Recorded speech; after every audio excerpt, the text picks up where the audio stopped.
to start the second case study of the Indie Film Lounge. If any of you back there are some seats up here. Please come forward. I see people way back there. You back there, way at the back, come on forward. Do you love when you point to someone and they're like, me? Come on out. Come on out. I'm so happy today. Our case study yesterday went very well. We were very excited about it. And today we have a documentary. We also have the director, Joel Goldberg. We have Josée, Duranleau. And we have Jorge Parra with the Samba squad. And we have Jason Charters, one of the producers from Riddle Films. Over to you, Alberta. Great, thank you. Thanks. We're thrilled to be here today, and it's actually the only time that I have ever seen Jorge and Josée sitting still. Because as members of Samba Squad, you might all be familiar with what Samba Squad is. If you're not, we'll tell you a little bit, but you really need to watch the movie, which will be coming up on Vision September the 20th. We're doing an event. David, what's the date of the broadcast again? I always forget. 28. 30th. You know, the problem is you make a film and it takes like 4 years to get there, and then suddenly everything just goes bleh. But anyway, I was lucky enough that Samba Squad was one of the first films that I commissioned for Vision TV. And in fact, I mean, since what we're doing in this case study is really talking about sort of how things get made, there's maybe I'll start just by telling a tiny little bit of the story about why we decided to put money behind this project. You know, a commissioning editor like me gets somewhere between 1,000 and 2,000 things pitched to you every year. That's the ideas that are run in front of you to decide what you're going to do, what you're going to make, what you're going to put your money behind. And when I started my job, there were literally like stacks of things waiting to be looked at. It was extremely daunting. There's a little videotape, because that was so long ago, we were still using videotape. Do you realize that? That's how old we are now. Anyway, so there was a little videotape, and I thought, oh, what's this? And I put it in, and it was a little video of Samba Squad. And it was fantastic. People were walking by my office, they were like, what's that? And I'm up and I'm dancing around, it's great. We were like, I love that thing, put that thing on again. So we thought, we don't even do, Vision doesn't do shorts and we don't do videos, but we love that video. We just thought, oh, it made us happy every time we put it on. So we thought, well, let's just get it and we'll start putting it on every once in a while where there are little gaps in the schedule or whatever. And every time we put it on, we were happy for all that's right. And then what happened was this was our introduction to Riddle Films with Jason and his partner Leah. He said, we like those Riddle Films guys. And they had a proposal for a documentary that they'd sent in.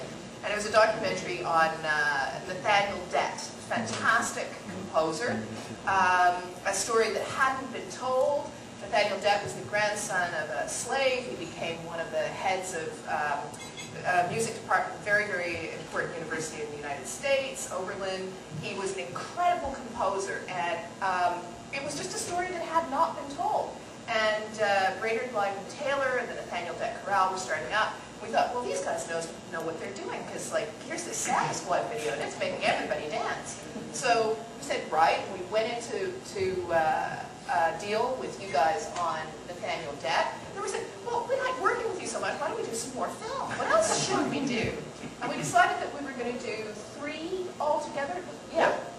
And one of the films, we said, well, let's do something longer with Samba Squad.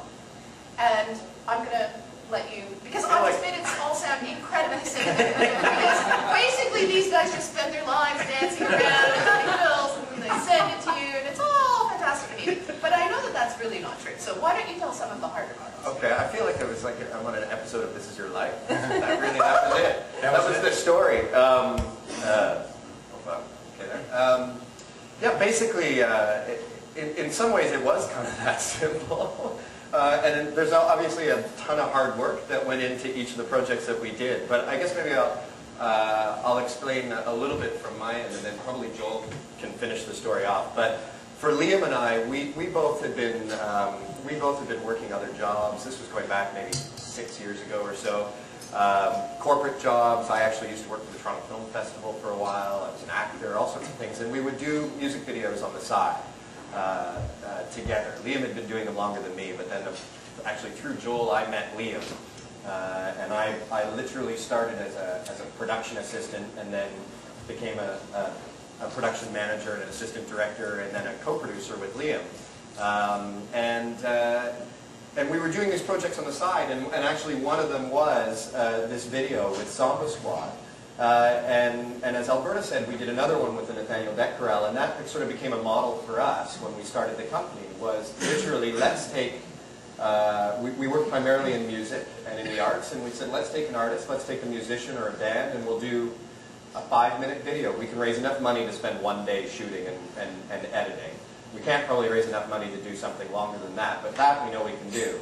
And then we'll see if we can take that and turn it into something that's, you know, grander. And so, literally from the very beginning, when we looked at different people to work with, we were already starting to look at who's somebody that not just, you know, wouldn't just make a great 5-minute video, but would actually make a wonderful story.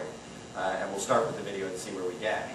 And Samba Squad obviously certainly fills that role as well. And literally, that's what happened. We started a company based on all of this. We quit our jobs and we said, this is what we're going to do. We're going to make arts films. And they're still in business.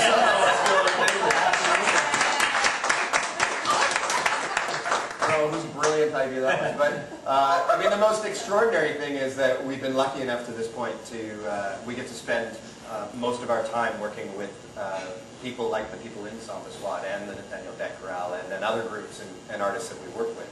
And Joel can probably... Yeah, actually, we're going back in time. We really are. Joel was born... No. But it was even more organic than that. And I'd just like to point out that the film is about Samba Squad and about this amazing street-level success story. These people who used to play in the street and now playing big halls and gigs.